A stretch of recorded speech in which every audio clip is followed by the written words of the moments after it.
and welcome to my channel where I make dishes inspired by some of my favorite video game characters. Today's dish is inspired by Futaba Sakura from Persona 5.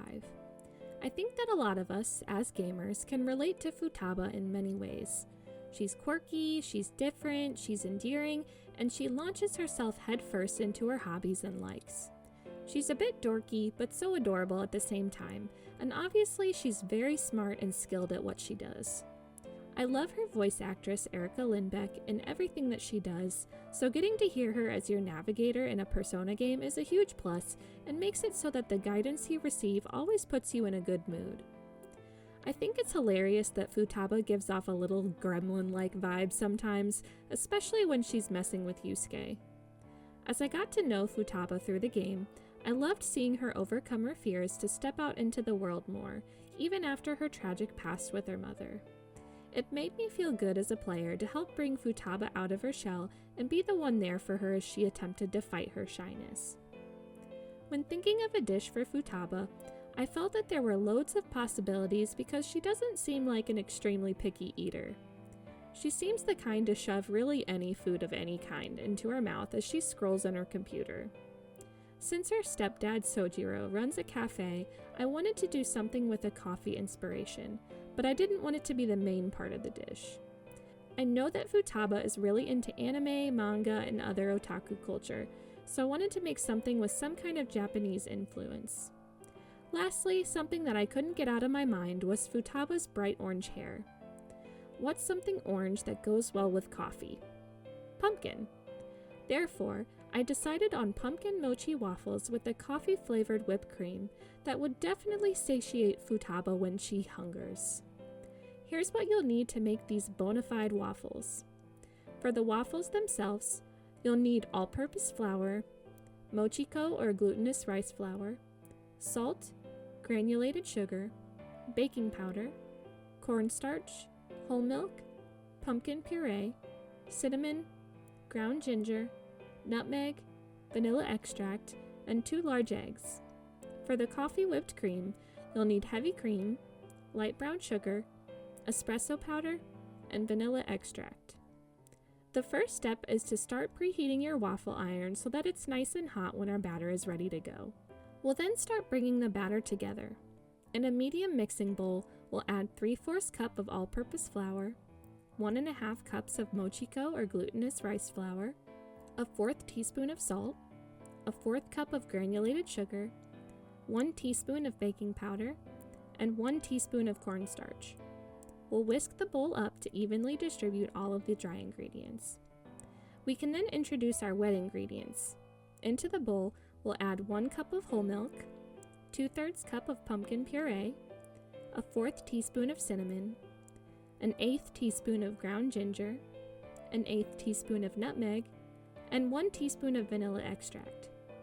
Whisk everything again until there are no large lumps of flour, but make sure not to overmix. Overmixing pancake or waffle batter can make your final product really rubbery feeling.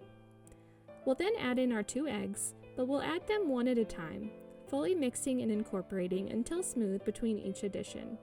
Of course, still being careful not to overmix. As easy as pumpkin pie, we're all ready to cook our waffles. Lightly grease the surface of your waffle iron with baking spray, and then with a ladle or large spoon, pour the batter into the waffle iron. Close the lid and then cook for about 3 to 4 minutes until the waffles are golden and cooked through. This recipe makes about 4 to 6 waffles depending on how much batter you are spooning in each time. As your waffle is finished cooking, carefully remove it from the waffle iron with a fork onto a plate. Repeat this process with each waffle until all of your batter is gone. Either during the cooking process or while the waffles cool, you can make your coffee whipped cream. In a medium mixing bowl, add in 1 cup of cold heavy cream and start to beat with an electric mixer until soft peaks start to form. As soon as you notice soft peaks, you'll stop beating and add in 1 tablespoon of light brown sugar, a 1/2 teaspoon of espresso powder, and 1 teaspoon of vanilla extract. You can then resume beating until the mixture forms stiff peaks and looks smooth. We've almost got the palace's treasure, we just have to combine everything. Go ahead and add your whipped cream to a piping bag, or you can just use a spoon to spoon on the whipped cream. Pipe the whipped cream to the top of your waffles however you would like, then feel free to top the waffles with any other toppings of your choice, such as cinnamon sugar, espresso powder, syrup, or chocolate chips. With that, it's time to dig in. If you love mochi, you'll love mochi waffles. This changes up your waffles just slightly to make them a fun and chewy texture, with still some crispness and crunch on the outer edges. The pumpkin flavor is present and warming, but not too overbearing, and it's so complemented by the coffee whipped cream. The whipped cream is so fluffy and soft with just a touch of coffee taste to feel like you're eating a food version of a pumpkin spice latte. This dish is so comforting to eat, and it comes together with barely any time, perfect for someone who needs to get back to their computer ASAP to take down some noobs.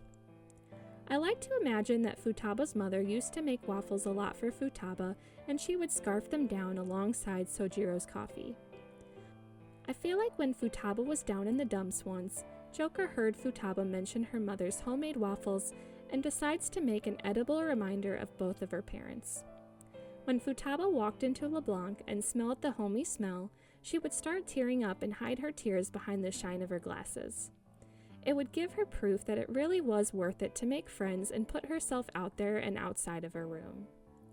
From here on out, Futaba vows to never take her loved ones for granted again, and I can see Futaba hugging and holding on to one of Joker's legs as he finishes up in the kitchen. He has to drag her along the floor because she won't let go.